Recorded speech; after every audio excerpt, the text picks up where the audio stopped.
On top of the so-called lone actor threat, we cannot and do not discount the possibility that Hamas or another foreign terrorist organization may exploit the current conflict to conduct attacks here on our own soil.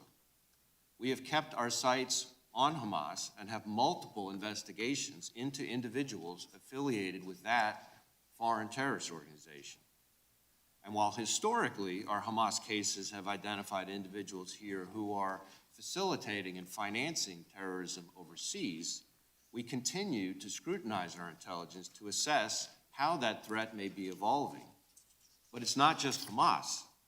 As I highlighted for this committee in my testimony last year, Iran, the world's largest state sponsor of terrorism, has directly or by hiring criminals mounted assassination attempts against dissidents and high-ranking current and former U.S. officials, including right here on American soil. Or take Hezbollah, Iran's primary strategic partner, which has a history of raising money and seeking to obtain weapons here in the United States. FBI arrests in recent years also indicate that Hezbollah has tried to seed operatives, establish infrastructure, and engage in spying here, domestically, raising our concern that they may be contingency planning for future operations in the United States.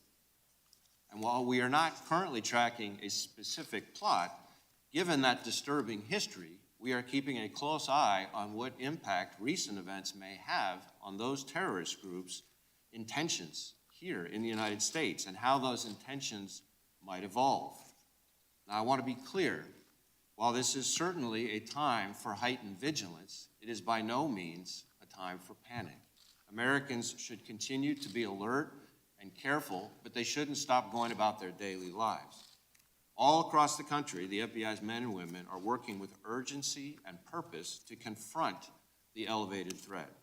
That means working closely with our federal, state, and local partners on our FBI-led joint terrorism task forces, taking an even closer look at existing investigations and canvassing sources to increase awareness across the board, and doing all we can, working with our partners to protect houses of worship here in the U.S. Bottom line, we're going to continue to do everything in our power to protect the American people and support our partners in Israel.